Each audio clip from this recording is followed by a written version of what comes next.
morning, Severn Run. Welcome to our online service. My name is Daniel, and I'm so glad you decided to join us. Before we get our service started this morning, I'm going to fill you in on some things going on with the help of some friends. So let's jump in. If it's your first time here, we'd love it if you would fill out our digital Connect card. It's a great way to let us know you're here and allow us to build friendships with you. You can also use it to let us know if you've made a step in faith today or if you'd like us to pray with you. We'd also love for you to join us in the conversation at any time in the comments. Say hi, let us know what you're learning or how you're doing. No matter where you're watching this morning, there is a place for you to interact. So go ahead and say hi. All right, we have a ton of fun stuff to get to. Let's start with our Connect leader, Amber Sanders, who is bringing back her Connect tip of the week. Hey, what's up, Severners? It's Amber and Mugen again here with your tip for connection for this week. So your tip is to go to severn.com/campfires and start looking into what would it look like for you to host a campfire and what would it look like for you to jump in with some other people who have similar interests as you. So check that out, severn.com/campfires. And for all you parents out there, as school is starting, I know it can be overwhelming and there's a lot going on, so you don't have to do it alone. Make sure that you join a learning pod, and you can check out that link in the description, also on severnrunner.info/connect. Have a great week, guys. Thanks, Amber. Don't forget that we are focusing on virtual learning all this fall on our Stay at Home with Severn Run podcast. This past week, John and Allison took some time to share some encouragement from Scripture and pray for our students, parents, teachers, and administrators. You can find that conversation wherever you like to listen to podcasts or on our Facebook page. This week in our food distribution feature, we're checking in with Paul, who has lots and lots of potatoes. Good morning, Severn Run. My name is Paul. I'm at the food pantry here at Severn Run, and we're just sorting some good and bad spuds, putting in the bag, making sure everything is going well and going right. So, we need a lot of help because we're in Spud Land. 25,000 pounds of potatoes. That's enough potatoes. Thanks, Paul. And don't forget to visit severnrun.com/COVID-19 help to get involved.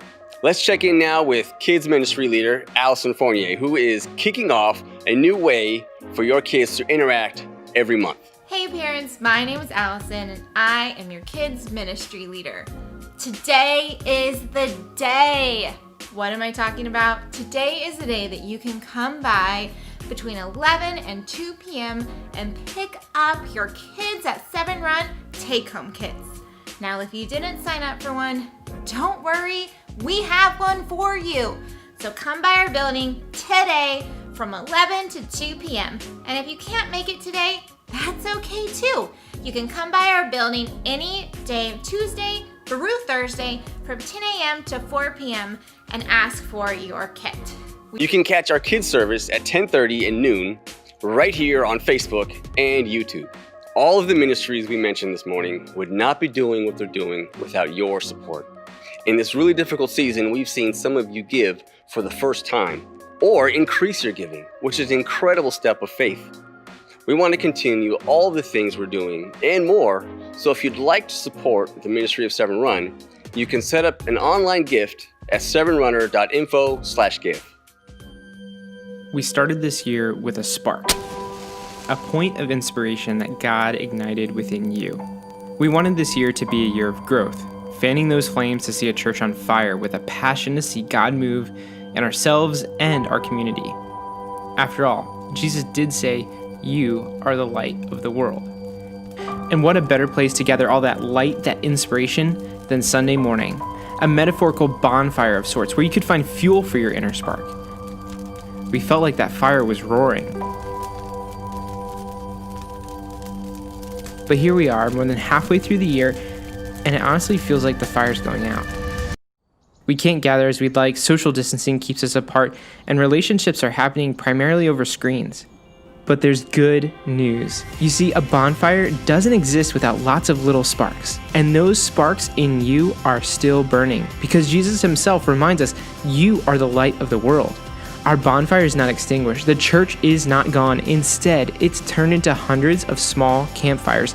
And where there's a campfire, there's growing light, relationship, and community. The bonfire is not the church. You are the church, and the church now exists unhindered as campfires.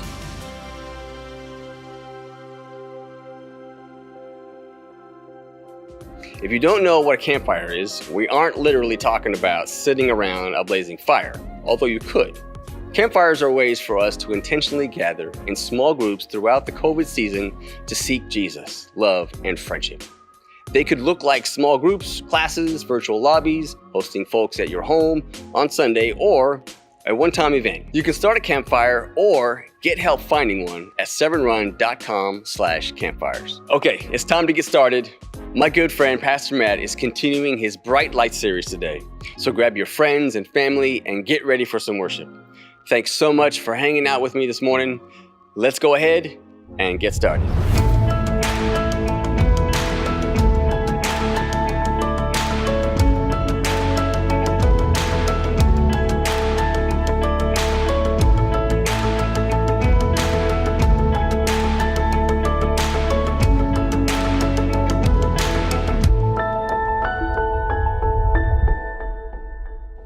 Hey guys, how's it going? Welcome to Severn Run Online. My name is Amber Sanders and I want to welcome you to worship. If it's your first time, thanks for joining us. We are about to kick off our time of worship that includes some music, a message, and hopefully some inspiration for your week. First, we want you to share this stream. Invite your friends and your family so they can be a part of the experience too. One of the awesome things about Church Online is that we get to have a conversation with you throughout the entire service. So don't be afraid to interact. It doesn't matter where you're watching. There is a comment section there where we get to hear what you're learning, how you're doing, and how we can be praying for you. So jump in with us, and if you're watching on your TV, consider grabbing your phone or your tablet and opening up the service there so you can be a part of the conversation. All right, let's start with something easy. Are you a coffee person or are you a tea person? Coffee and tea. Let us know in the comments. Two more quick things before we get started. First, we have a digital connect card in the description. If it's your first time here, this is a great place to let us know you were here. Plus, if you have any prayer requests or a need we could potentially meet, we'd love to hear from you. And after each service, make sure to check out our new virtual lobby. I'll be there to hang out and talk through the discussion questions from today's message. You can find the link to the virtual lobby in the description. All right, let's get to it. Today, our student pastor, Matt Gardner, is continuing his two-part series on how we can be a bright light to the next generation. But first, let's sing and praise with our worship team. Good morning, Severn Run. Thank you so much for joining us this morning. My prayer for everyone this morning is that God reveals to you that joy isn't a feeling, but more so a choice. So as we sing this next song, I pray that God reveals that to you.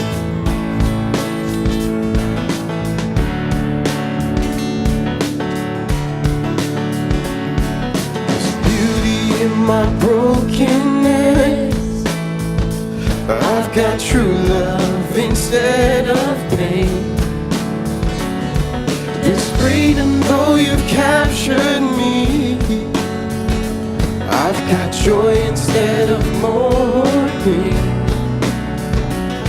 There's beauty in my brokenness. I've got true love instead of pain. Freedom though you captured me, I've got joy instead of mourning. 'Cause you give me joy down deep in my soul, down deep in my soul, down deep in my soul. You give me joy down deep in my soul, down deep in my soul, down deep in my soul. Beauty in my brokenness, I've got true love instead of pain. There's freedom though you captured me, yeah. I've got joy instead of mourning. There's beauty in my brokenness, got true love instead of pain. There's freedom though you captured me. I've got joy instead of mourning. 'Cause you give me joy down deep in my soul. Down deep in my soul. Down deep in my soul. You give me joy down deep in my soul. Down deep in my soul. Down deep in my soul. You give me joy down deep in my soul. Down deep in my soul.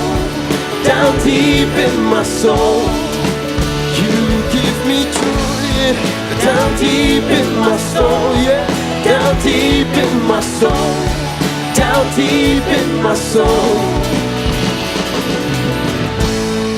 Never been so free, caught in your love.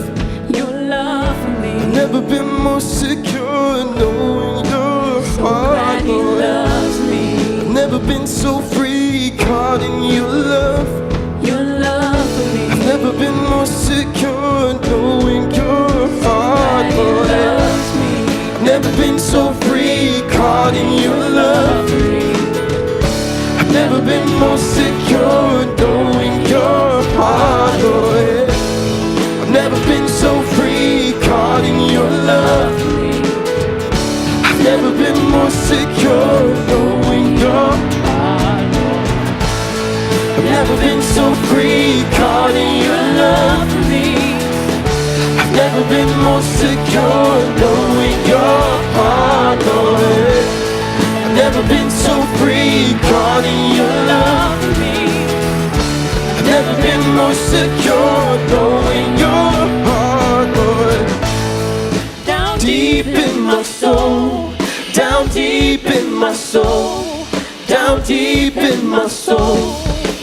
You give me joy, down deep in my soul, down deep in my soul, down deep in my soul, yeah. Give me joy, down deep in my soul, down deep in my soul, yeah. Down deep in my soul. You give me joy, down deep in my soul, yeah. Down deep in my soul, down deep in my soul.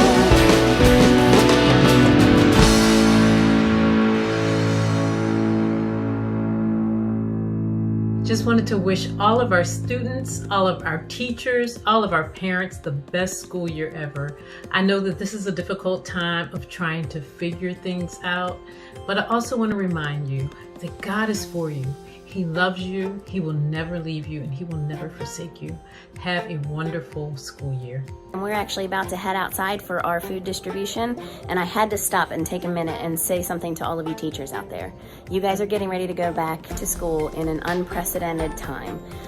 I know as a former teacher the hustle and bustle that the new school year brings in general without COVID circumstances. So I just want to tell you guys that you guys are awesome. You don't get the appreciation that you deserve. You don't get the recognition of all of the hard work and the behind the scenes and the out-of-pocket spending and all of those things that make an amazing teacher. So I just want to say mad props to you guys. Keep standing, know who your God is, and keep walking forward and being the light, because you get to change the lives of hundreds of students this year. To our teachers, to the staff at our local schools, I want to say thank you. Thank you for all of your hard work and dedication to making all of these changes for us. To our parents, I want to say I am with you and that we can do hard things.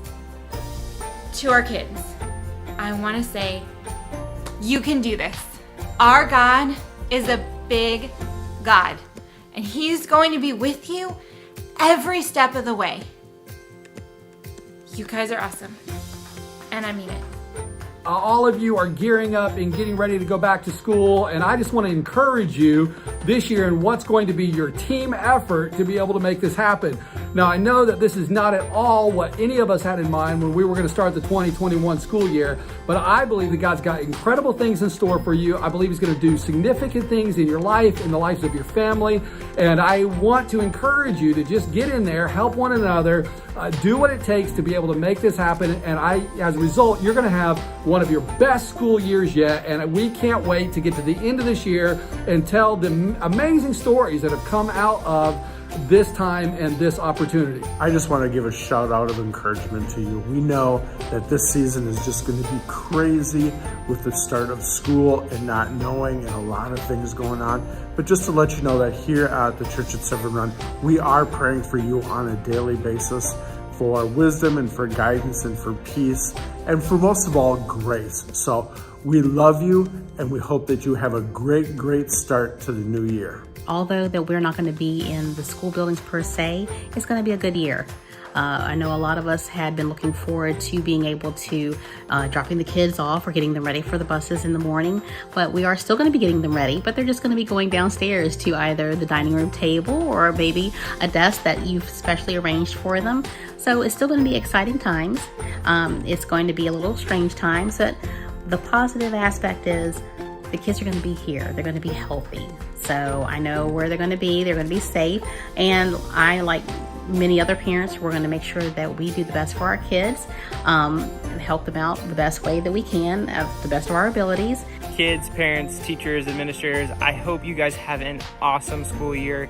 We're rooting you guys on. I'm rooting my own son on. And I pray that you find, even through the difficult and the different and the unknown this fall, that you find joy in every single day of getting to go to school, to teach, to be a parent, and just know that we are praying with you, we are walking alongside of you, and that we are knowing that the best is going to come from this season. I want to encourage all of our teachers out there. I am a daughter of a teacher, and I know firsthand how much energy and effort and love goes into preparing your lessons and spending time with your kids and teaching them through the year. And I'm sure that it's hard to go into this school year not walking into a classroom full of your kids, but just know that you are seen and you're noticed and you are so appreciated. Hi friends, parents, just want to give good words of encouragement that we have all those warm fuzzies out there, that everybody can do it and God's helping us. Have a great day. Bye. You often hear it said, God will never give me more than I can handle. And I'm not sure that's quite true. I think life is more than we can handle. That's why we need a Savior. The truth is, He'll never give us more than He can handle. So I just want to remind all of us in this time, don't try to handle it. We have a Savior. And the point is that we can't, He can, so we're going to let Him. So let's attack this semester. Let's charge this semester with faith and enthusiasm and just a real trust that nothing is impossible with God. God bless you, Severn Run. We love you.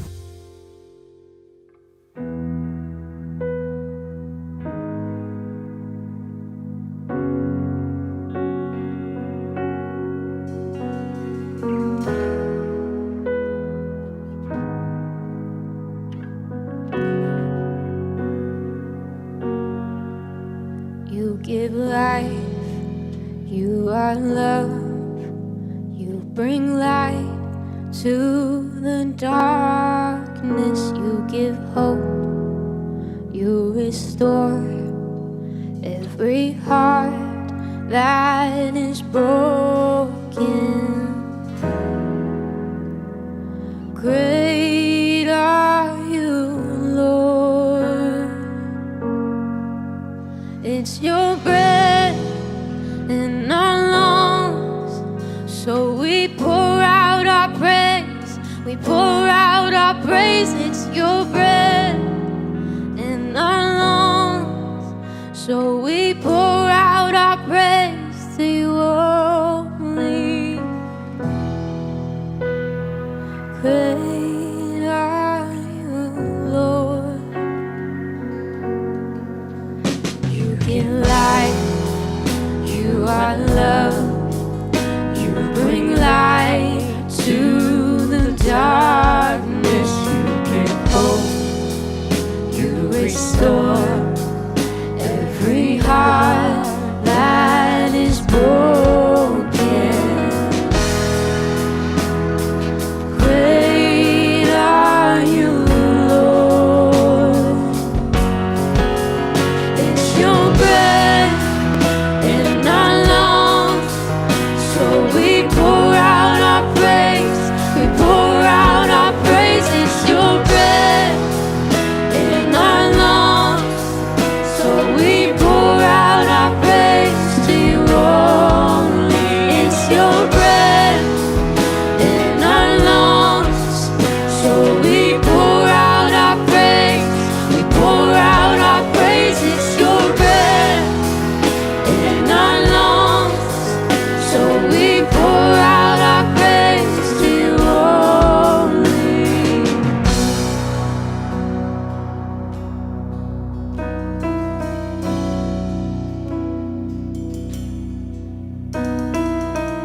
Our hearts will cry, these bones will sing. Great are you, Lord.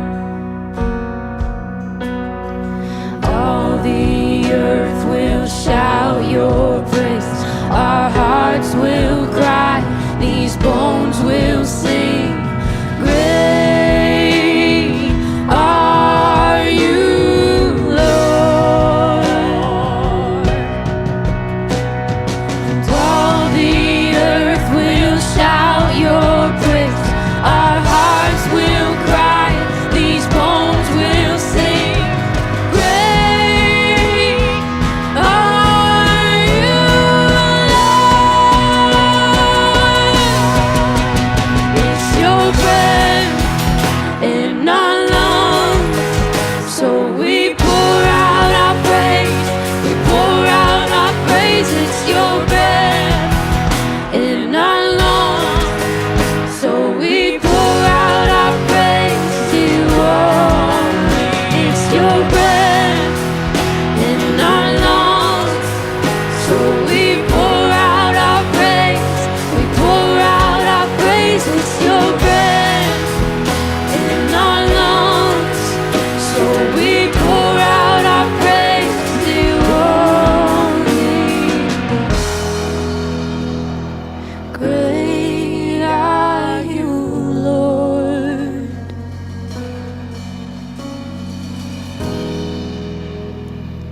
Great are you, Lord.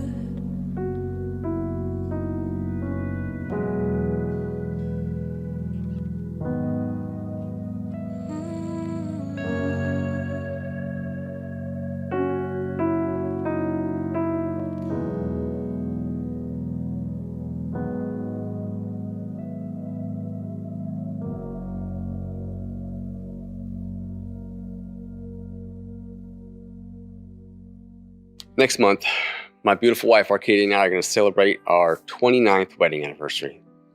We've had a lot of struggles, and some of them were financial. But God has always provided for us in some way or another. My first duty station when I joined the military was in Germany. We were so nervous, and we showed up there with no car, 2 kids, and we would walk to the grocery store, load up the basket, bring the basket home sometimes, or if the weather was bad, we would throw it in a taxi. Arcadia would ride the taxi home, and I would push the kids home because we didn't have enough for all of us to get in the taxi. One day, about a year later, a friend of mine walks up to me and says, "Hey, I want to sell you my car." And I was like, "Brother, I don't have any money."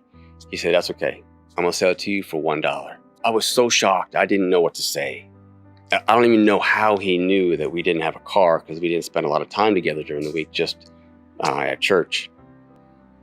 But it was so moving to me how God just provided. We didn't ask. We didn't have the money. God provided anyway. We've had so many moments in our marriage and our life together where we were struggling and God just showed up and provided for everything we needed. Sometimes we have these wants and desires that God will provide for those too, but He has never let us down when it comes to our needs, to our children, to our family. And I encourage you on your generosity journey that you would step out in faith and just trust the Lord with everything you have and bring it to Him and give Him what is His. And to begin that journey, you can go to severnrunner.info/give. Okay, guys, let's hear from Pastor Matt.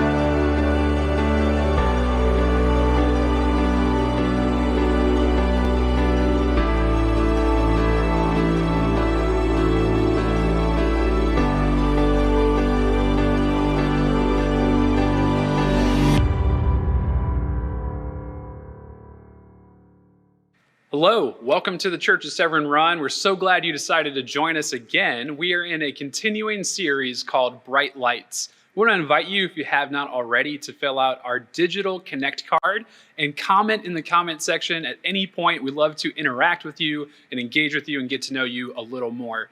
My name is Matt Gardner, and I'm married to my wife, Emily. We have 2 boys. We've been married for about 7 years, and in just a few days, I'm going to be able to watch the Chicago Bears lose pretty often, but I'm excited about it. We hope you guys are having a great start to your month. It's a big month and there's a lot going on, but we just wanted you to know that we are with you. I get to help lead our student ministry with Daniel Leonard, and he and I and an amazing team of adult leaders are so excited to be starting this new season. As different as it is, we're excited for the opportunity to impact and reach the next generation.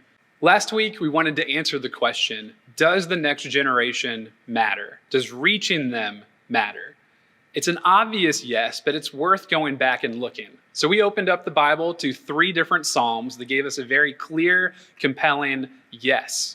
Reaching the next generation matters and is near the heart of God.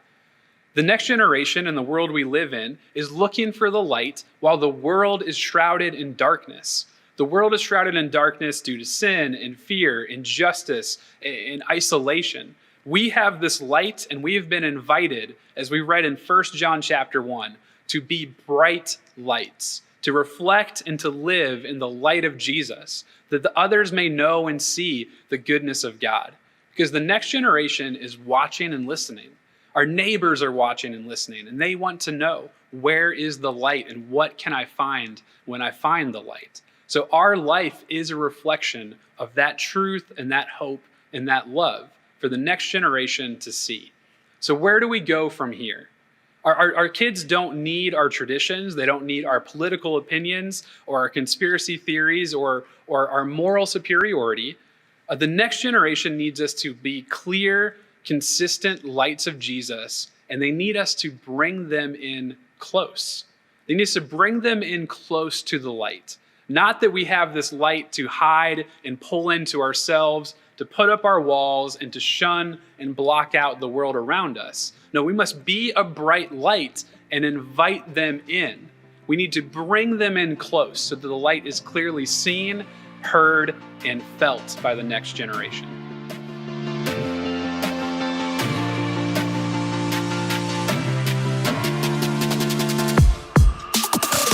So let's talk about what it could look like to invite the next generation in close. Not just to have a bright, shining light, not just to take that step, which is critically important, but to actually invite them in to see and experience, to touch and feel the truth and the goodness of Jesus. So what could it look like to bring the next generation in close? And friends, this is a very, very interesting season. It's a strange year to have this conversation, because it's not the easiest time to be or feel close, right? On one hand, we're in a socially distant season, and as we take many actions and precautions to care for each other, to be safe and engage with our neighbors and our community, there's definitely a real and tangible distance. So in this distant season, how do we bring each other in close? On the other hand, this has been a really interesting season for all of us in one way or another, because many times, if not earlier in this year, or for different reasons throughout the year, we have been very close, almost too close sometimes, away in our homes where we can't leave or can't go outside, and we've got extra time, many of us working at home with kids. So we've got this social distant aspect of being separated, and then many of us are home with our spouse, with their kids, and actually more close than we've ever been before physically. But what does it mean to actually be close to each other, to actually feel and experience the light of Jesus together and pass it to the next generation? You know, my wife and I, like I said, we've got 2 boys. We have a 1-year-old named Jack. And in this season, we have seen him learn to walk. He actually walked right after that first initial lockdown period. So we were home with him when he just started taking off. And he literally went from 0 to 100, just crawling like crazy, to all of a sudden running, chasing, and just grabbing whatever he can. And just about a week from now, our older son, Josh, is going to be turning 3 years old. I mean, time has been flying by and we can't believe how much he has grown. And so in the ways and the times that we have been distant, and the ways and the times that we've been at home together, my wife and I working at home with a 1 and an almost 3-year-old, we felt every different side of this conversation, every different emotion, every blessing and benefit, and every struggle. We just wanted you guys to know that in this tension, right, we're still here in this tension, moving into a new school year. We wanted you all to know that we are with you, that our church, that our community, that our staff and our leaders are with you and praying for you. Students, families, kids, as you're about to begin a new school year, and we're talking about being close, we just want you guys to know that even while we are still apart, we are close in heart and close in prayer with you. Allison, Daniel, and I, we are praying for you and thinking of you and working to offer ways for us to connect and remain close in this time. You know that our church and ministries are praying for you. Our church is looking forward to opportunities to share and be together, to be close again. Daniel and I in our student ministry, we just kicked off, again, the subscription box opportunity. And we just had the opportunity to deliver boxes to over 60 students. All right, there's still things we can do in this season. There's still ways that we can connect and be close to each other, even if we're not close in the way we used to be. We actually just started our brand new series for student ministry with this idea that even in these times, these desert seasons, these dry seasons, the season where we feel far apart, God is still inviting us to build and to grow. God is still inviting us, even in the midst of a place we don't want to be, that we are being invited to build and to grow. So, while we're still in this tension, in this interesting season, we'll call it that, it's still time to grow. It's still time to bring the next generation in close. It's time to bring them in close to the light of Jesus. So let's take a look at God's word for some insight into this idea and how we can apply it to our ministry and our homes and our communities today. We're going to be in Deuteronomy Chapter 6, and we're reading the people of Israel who are in this major movement, this critical point in their relationship with God. They had just received in the previous chapter, chapter 5, the 10 commandments from God, and here we are now with a call for wholehearted commitment to the Lord. You can read along with me. I'm in Deuteronomy 6, starting in verse 4. It says, "Listen, O Israel, the Lord is our God, the Lord alone. And you must love the Lord your God with all of your heart, all of your soul, and all of your strength. You must commit yourselves wholeheartedly to these commands that I am giving you today. Repeat them again and again to your children. Talk about them when you are home, when you are on the road, when you are going to bed, and when you are waking up. Tie them to your hands and wear them on your forehead as reminders. Write them on the doorsteps of your house and on your gates." Here again, we have a clear and compelling invitation from God. Again, to take the things we have seen and heard, the experiences we have of the goodness of God, the person of Jesus, the light that we live in, to take that and pass it on to the next generation. In this passage, we see what it means to be the bright light and to bring the next generation in close, to make the light clear, visible, and tangible. Not that it's far away, because we can see the bright light of a star, but to bring the light closer to home, to feel its impact, to feel its warmth, and to feel the connection we have to the person of Jesus. So as we look through this passage and go back through, I want to highlight some main ideas and some key focuses to how we as a church, how we in our families, and then each of us individually as a member of a church, of a family, of this community, how we are called and invited to do exactly that, to bring the light and hope of Jesus and bring it close to the children, to the students, young adults, bring it close to the next generation. First thing we want to take away from this passage is almost subliminal underneath. It's at the heart, at the core of what this text is telling us, is that to bring the light to the students, to bring the light to our children, the next generation, is not a passive ministry. It's not to literally set the light, stand next to it, and just say, okay, come and see.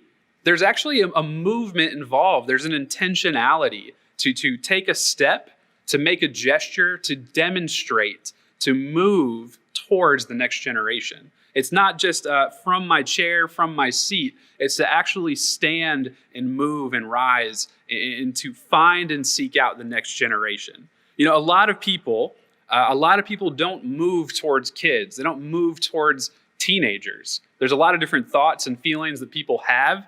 There's some really funny ways that we communicate different. Maybe we relate to things differently. Some of us are still trying to figure out what a meme is or isn't. But the point is, we're called to move towards students. We're called to move towards the next generation. So any step, anything intentional, anything that lets them know that not only is the light here, but we are prepared to share it with you.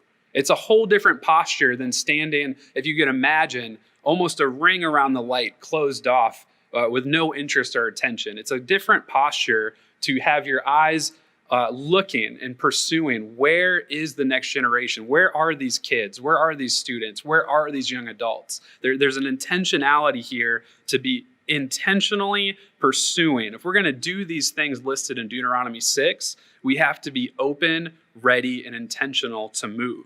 The second thing we can do from this passage to help bring the light of Jesus close to the next generation and help them come in close to it is to start to build some healthy spiritual habits or spiritual disciplines for ourselves, for our family, for our community.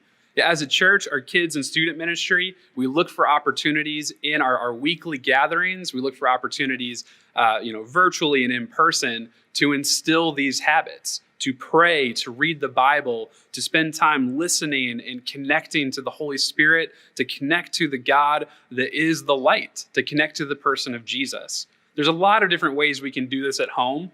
Every family, every child is different, and there's not a one-size-fits-all way to build these habits. But the point is still the same. You and I are called and we're invited to build habits for ourselves and for our family that will grow them and bring them into the light, bring them closer to feel the warmth and the goodness of God, the love, the truth, and the hope of Jesus Christ. We can look here again, just to repeat, that we're invited to repeat things, to have a habit, to have a discipline. Maybe it's a family saying, maybe it's a Bible verse we say over and over again. Maybe it's the time we use going to bed or getting up in the morning. How are we, just on our own faith journey, how are we using that time, and what are we modeling for the next generation? And then how are we bringing them into that time? If my time every morning is a cup of coffee and sitting down and reading the Bible by myself, that's amazing and phenomenal. Keep it up. But what's the next step? The next step is bringing the next generation into that. So if you have kids or students in your home, maybe it's inviting them to be a part of that process with you. Maybe it's inviting them to listen to what you read and learned and prayed about later in the day. Maybe you don't have kids and students in your home, right? You're part of this church community. You're part of the church at Severn Run, our faith body. It's finding other opportunities later to have that conversation and then invite the next generation into it. Invite them to pray with you, to read God's word with you.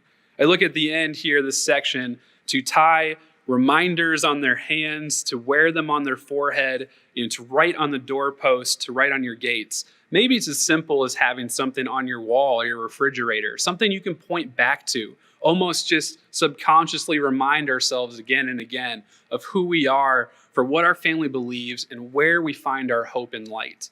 So the second thing, again, just to build habits and spiritual disciplines to lead and guide our family. And for us, again, as a student ministry, to incorporate that in everything we do, that every time we gather, that God's word is read, that we're spending time to pray and inviting students to pray out loud. I don't know if you guys have noticed, but many people feel a shyness, and that's totally normal. But we want to invite them to continue to grow, to pray out loud, to pray in front of others, and most importantly, pray with other people.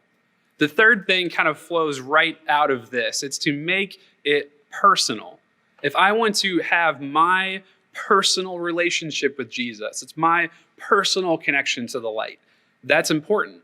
But we're also called to live in community. We're called to live connected as a body of believers. And if we're called to share this light with the next generation, which we are, then we need to find a way to translate our personal experience, our story, and our testimony of Jesus and deliver it personally to the next generation, to students and to kids. There's a lot of personal ways to do that. I know some families, some people, they have songs. It's a song. It's a connection I've made to God through music. And so I want to share this song with you. Maybe it's even just a Bible verse, right? Going back to that discipline. I've built this discipline and I've fallen in love with this verse. It's ministered to me in my heart. I want to share it with you. And this is why this verse has changed my life. My older son Joshua is named Joshua because of Joshua 1:9. And my father read and tells me that verse all of the time. So my father has this personal connection to the light of God through Joshua 1:9. He passed it on to me and explained it to me in a personal way that impacted me so much that my son is Joshua. Right? It's those opportunities to take your personal faith and to grow and see beyond, that the light is being given to the next generation. In addition to that, there's an opportunity to listen, right? So I just want to just kind of almost hit the brakes for a second. A lot of our wheels are spinning. We're thinking about, okay, this is what I can say, this is what I can show, this is what I can give. Making it personal goes both ways. Having that conversation to verse 7, to talk when you're at home, talk when you're on the road, when you're going to bed, when you're getting up, right? That's a conversation. It's a two-way street. So just as much as I'm figuring out how I can give my personal story and testimony, I want to understand how the next generation, how this student, this young adult, this person in my life that I love and care for, what is their story? What is their interest? What are their questions? I want to allow room at the table for everyone to talk and for everyone to listen, including myself. And that may include, parents of students. That's going to include a lot of tough questions and allowing room at the table for tough questions. Again, we don't have all the answers. Having questions is perfectly normal. So giving room for that personal reaction, a personal question that's going to point us back to the light. We may not have the answers today. That's a great question. I'd love to look into that. And maybe, you and I can keep talking. All right, that's the best response we can give. In student ministry, in almost 10 years of time in student ministry, I'm always getting questions I've never heard before. I don't know at what point that stops, but students are smart, young adults are smart, and they ask questions that are smart. And so I have to just be in a posture of, I don't know the answer, but I can point you to the light, and I would love to continue talking with you. I would love to continue hearing what you have to say, what your questions are, and we all can take that approach. The fourth thing, kind of getting deeper and deeper now, is an invitation to community. A lot of this passage, listen, O Israel, it starts in verse 4. This is a invitation to a community. It's an invitation to a group of people. Yes, parenting is deeply, deeply personal. Leading and sharing your testimony and leading other people to the light is very, very personal. It's a very, on the surface level, very individual task. But there is a massive community here. This is a nation of people. This is a group of people hearing this instruction. The same way that we as a church, we are called to respond as the body of Christ, the body of believers, to instill into the next generation the light and hope of Jesus. So in that vein, we ought to be inviting the next generation into our community. They are already a part of our body. They're already a part of our church. We need to act like that. So for students, in Sunday, for I don't know how long, we've had a lot of amazing opportunities historically for students to interact here at the church. We want to prioritize and challenge our students to believe and to know and to understand you are Severn runners. You are a part of this church. This worship center is your worship center. This worship team is your worship team. Right? We have Collide Student Ministry. We have our Collide events and a subscription box and a YouTube channel. We have ways to reach students and to give personal messages to students, and that's important and amazing. But we are not existing on an island. We're not siloed off all by ourselves, disconnected from the church. Because the truth is, many, many students who walk away from the church are walking away from a building. They're walking away from a senior pastor or worship team. They're not always walking away from their faith, and thank God for that. We read those statistics about 80%. That's not 80% of students who don't believe in the light anymore. It's 80% of students who get out of the habit of attending and regularly being a part of a church body. And so we need to make sure we're reminding our students, reminding the next generation that you are a part of this community. You are a part of this church, a part of the mission and the vision to be of the church at Severn Run. And wherever you go, if you do move away, or you go to school, whatever comes next, you are still called to the greater body, capital C church, and therefore invited to find a new local church as well. I mean, Severn Run can always be your home. You're always welcome here, but don't forsake the gathering you've been invited to. You know, we've had a lot of different opportunities to lead students on trips and different adventures. And I think the thing that kind of pulls this together more than anything is when we took students from Florida whitewater rafting in Tennessee. And we've done this several different times, many different years. And there was just this one experience where a group of students get into a raft and start going down the rapids. And we're approaching our very first rapid together. And there is no connection, there's no community, there's no communication going on inside of our raft. And so on our very first rapid, we flipped over and everybody fell off and we were all alone in the water. Slowly, one by one, we all get kind of pulled back in by the guide. You know, we're working our way back onto the team, back onto our raft together. And from that point forward, we realized, I don't want to be alone. I need someone to pull me back into the boat, back onto the raft. And from that point on, man, we worked together, we paddled together. It was a very good, easy picture of why being in community matters. Being together matters. Inviting students into community also invites them into leadership. It invites them to the table to tell their story, to use their gifts, and to be a part of the body, to be a part of the church. Students, we are looking for you to lead, to step up, and to grow, and to help us lead, step up, and grow. You know, my dad is a fantastic storyteller, and he told amazing stories to my siblings and I growing up. And there was this moment as we got a little bit older that all of a sudden he was asking us to help tell the story, and then eventually us tell stories ourselves, right? That's a very small picture of what we're invited to do. You know, if we're working with the worship team and the kids ministry and the food distribution center, these are all opportunities. There's countless opportunities for students to take their gifts, talents, and passions to be a part of this community and serve together. You know, the last and final thing that comes through in this passage, and it comes through really in this entire chapter, in this whole pivotal point in the relationship of God's people with their new covenant with God, which is to be fully committed, to be all in on believing and following the light of God, on believing and investing and placing my eternal hope in the light of Jesus. We need to be committed to the next generation and dedicated and relentless to passing this light and inviting them in to experience it. It's not just for those moments like a baby dedication or a high school graduation. It's everything in between and then everything after, right? Our church has to be committed. You and I have to be committed to the entire life of our children, to the next generation, that at no point do we ever give up or lose hope.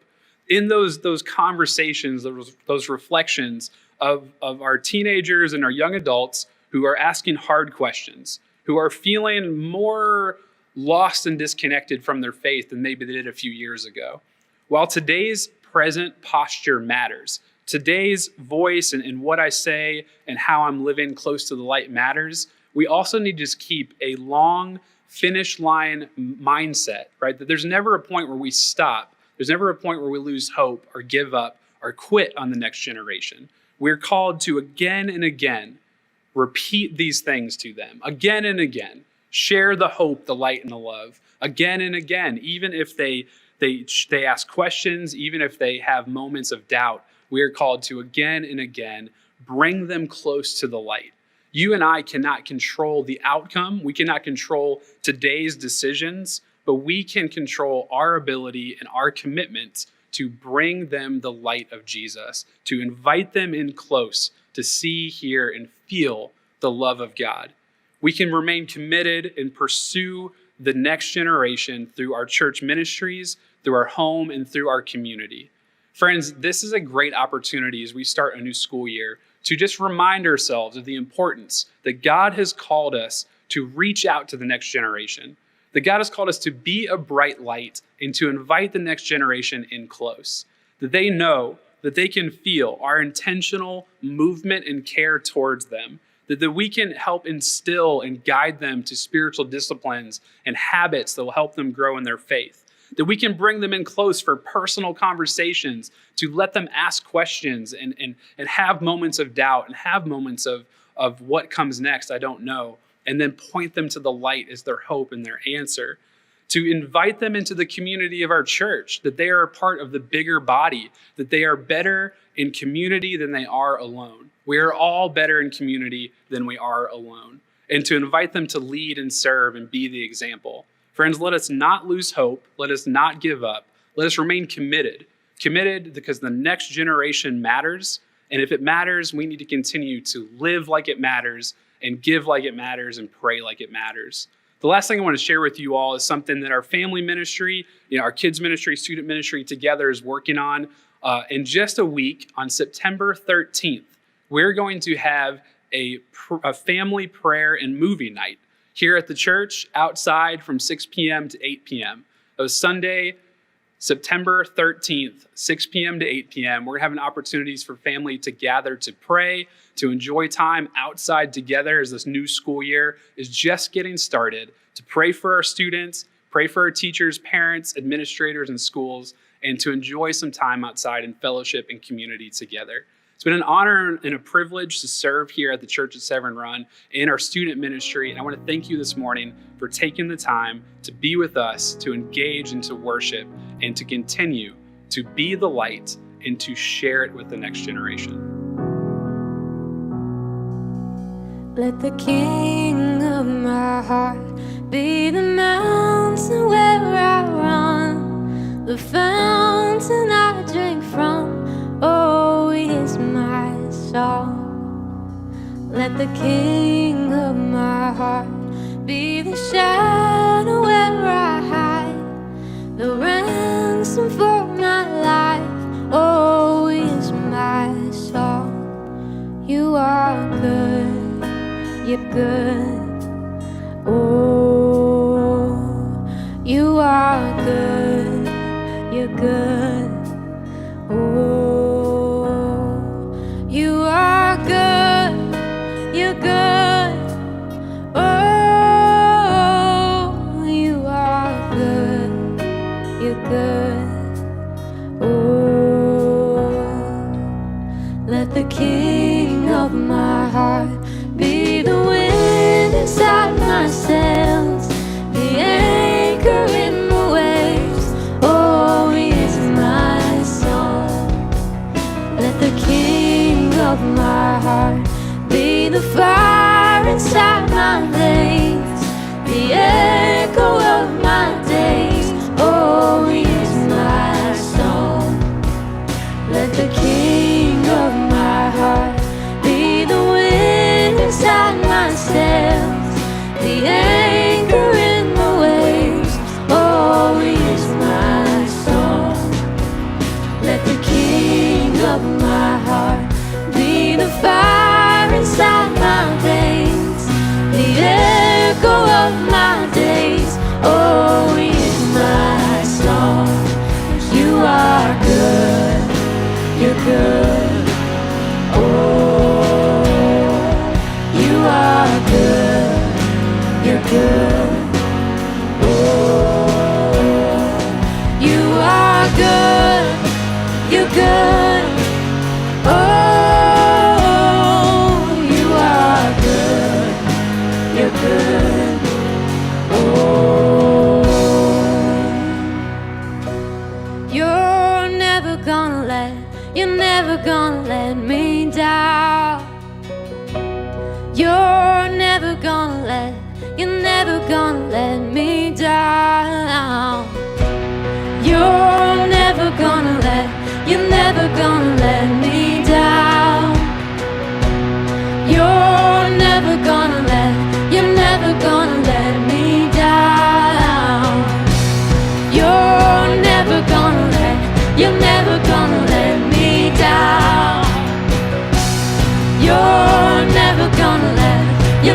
gonna let me down.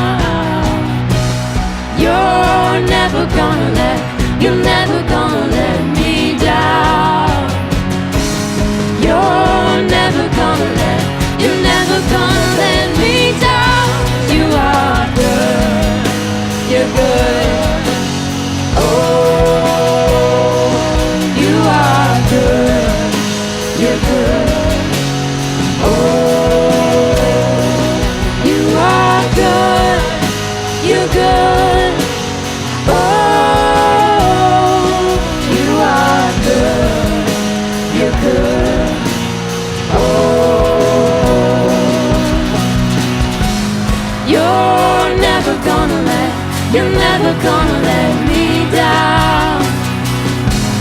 You're never gonna let me down.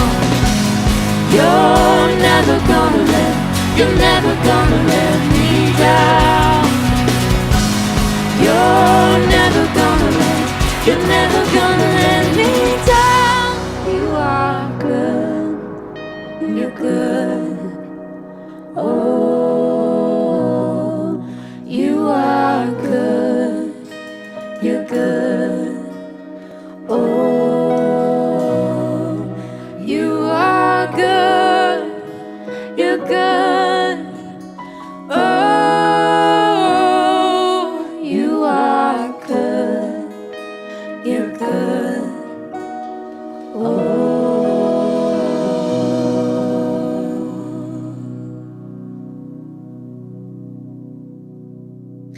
Church, the next generation needs to hear and see the light of Jesus from us. So this week, let's commit to sharing our story. If you want a little practice doing just that, join our message discussion virtual lobby starting right after the service ends. There's a link in the description. And you can also find discussion questions at the end of the video that you can use to dive deeper at home. For our families out there, don't forget to take a little break and then come back for our amazing Kids at Severn online experience at 10:30 and noon. Finally, I will be headed out in a few weeks to have a baby. Thank you all for your love and your support. In this season, I just wanted to remind you that life is better connected. Woo woo! And even though it may be really hard right now, it's worth it. So let's go and let's be the church. In the meantime, we hope that you go out this week and love well, live Jesus, and believe big.